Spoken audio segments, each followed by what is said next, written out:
Hi guys, Dan here, TD Speed Shop, and I need to know if I'm part of the problem. Am I a greasy car flipper? So, the other day, Uncle Tony put out a video. I love that guy. And he put a video out and it was talking about, I'm sure you guys have seen it, but if you haven't, go watch it or whatever. But I'll give you the Coles notes for it. So he was talking about it. One of his buddies is looking for like a 68 to 70 B-body Dodge, which is fine. Anyways, so he's looking for one. And there's another huge automotive kind of YouTube channel, Facebook page, and all that sort of stuff. Man, the planes are giving her today. Maybe we'll just have to start. That's gonna be annoying in the background.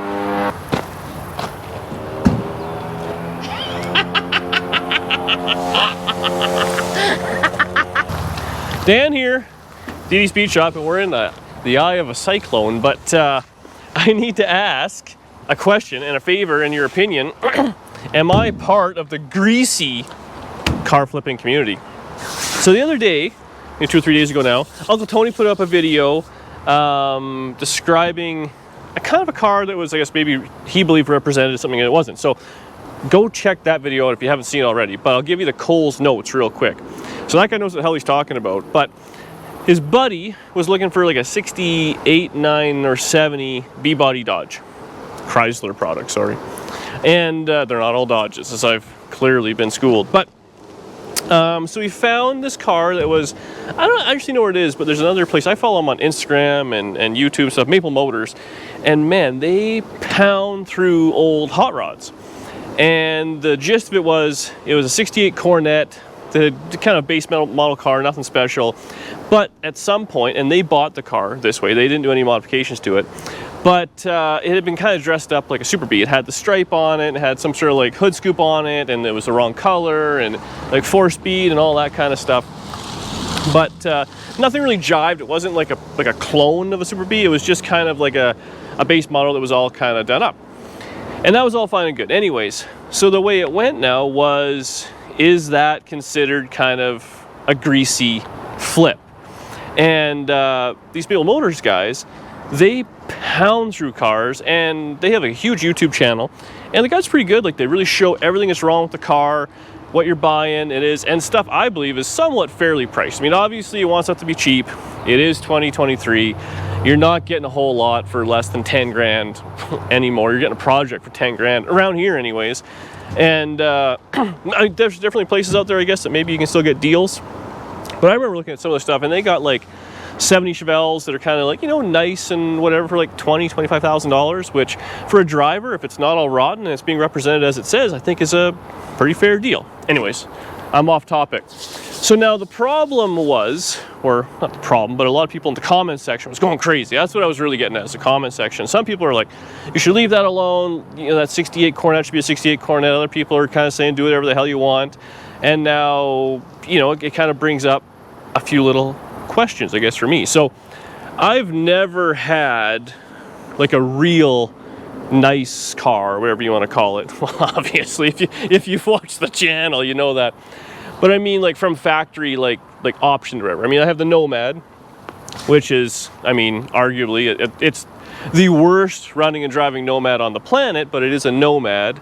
And I have a 71 Nova, which is a factory SS 4-speed 12-bolt car. Of course, it never had the original stuff. That was all missing.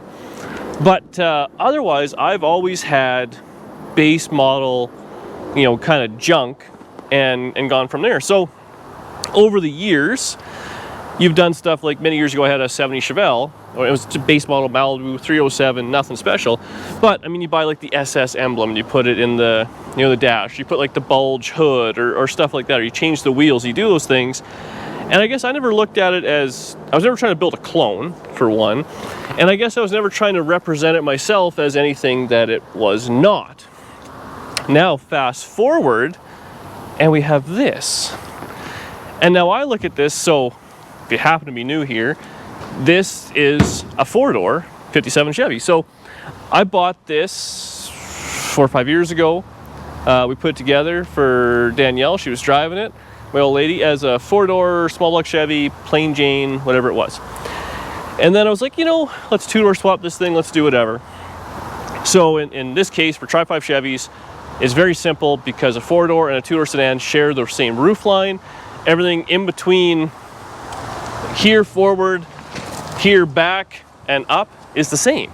So all you do is change the door post and then put a 2-door door on it, do a little bit of body work back here, you know, a little splash job, and you have yourself a 2-door. Now, obviously, the VIN number and all these other things, I mean, if you look at how the work is done, I didn't do it as factory would have, but that is possible. I mean, I believe you could take a 4-door shell with all the proper parts, convert it to a 2-door so nobody would know the difference. I can't do that, but paid professionals can. So anyways, here's where my question is if we're Greasy. So now this car, obviously, we're probably going to keep forever and whatnot, and we're really not good at selling. And I'm not trying to hide this. Obviously, we're putting up on the internet. If we ever did sell it, I would say what it is, yada, yada, yada. But now if somebody else were to get this car, I guess in theory, they could be greasy about it and try and say what it is. Or it's a factory 2-door, it's a Bel Air, it's a whatever. When it's not. Now, whose responsibility is that? Is it the buyer? I always thought car guys are honest. Not the case. So I wouldn't lose any sleep. I'd sell it as it is. The next guy, if he wants to be greasy, he wants to be greasy. That's all there really is to it. But where does that end? Because when I did it, it was not to raise the value of the car, not for anything. 2-doors are cooler in my mind. I know you 4-door guys are out there and you love them. But a 2-door car is just cooler. In my mind, it was a bit of an exercise to see, can we do it? Yes, I can. And then that was kind of where it ended. So now, where does that end going forward now? Like if you put SS decals on a car, or if you put a 4-speed in, or you do these different things, should you have to leave everything stock? And I mean, the comment section was all over the place. And I was like, whoa, that's crazy. But then I also started thinking back, when I first started the channel, I did a 70 or 71 C10 long bed to short bed conversion. And so, you know, you got that, you hacked the frame, and then I just bought box sides, kind of blended the painted, whatever. It was what it was. And of course, when I did sell that. When I sold it, I blatantly was, here's what it is, here's this, here's that. I thought it was pretty obvious. I mean, the frame is cut, the box sides were brand new. Like, there's a lot of stuff there, but I was honest about it. Now, that being said, that car went out east, a few provinces away. It wasn't a local car anymore. And every time that car, or that truck, I should say, was being sold, I was getting tagged in it. And I sold that thing relatively cheap. Looking back, I should have kept that thing. But I think I sold it for like $8,000. The guy, he straight up told me he was going to get like $12,000, $13,000 for it because it was going to go out east when there's no rust. Brought it out there. He sold it that weekend at a car show, paid for his ride home. But then that truck was for sale 2 or 3 times further, trying to be portrayed as a proper short box C10. It had LS in it. I don't know what else it had, maybe some disc brakes and some stuff like that. But it wasn't a finished project when I let it go. I'd lost interest in it. And I was like, well, that's kind of greasy. For that guy, unfortunately, who was trying to sell it on Facebook and all that, everybody was tagging me, letting them know what's happening. So I don't think that thing carried on as being sold illegitimately, because it was what it was. So where does that end? And where does that leave us with hot rodding in general? Like, if you change some stuff, I mean, is going from a 6-cylinder to a small block Chevy, is that allowed? Is it not? Is that an improvement? Disc brakes, is that better? Is it worse? So where does it end? And that's where I never really put 2 and 2 together thinking about it, but now here I am. Uncle Tony has one kind of version of it. Love that guy. He knows everything about Dodge through and through.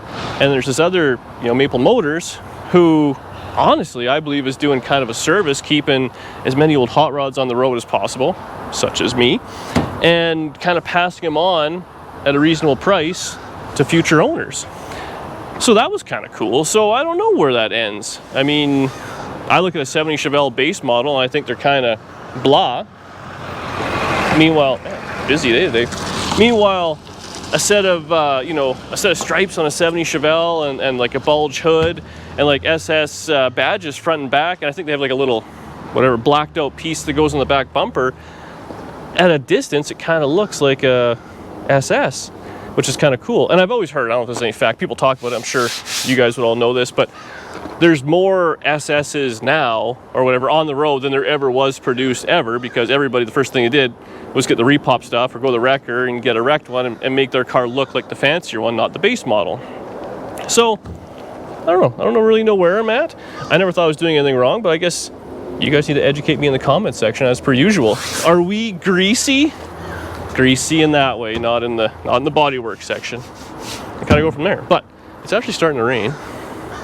I feel like I got my point across. So what do you guys think? At what point does it become dishonest to modify your car? At which point does it become not? And really, how far, if you represent what you've done to the next guy, where does your obligation, I guess, end? If you sell it to the next guy and he's an all-out crook, it is what it is. I guess it's one of them buyer beware situations. But, yeah. We'll see you in the next one. I just want to get it off my chest. Thanks for watching.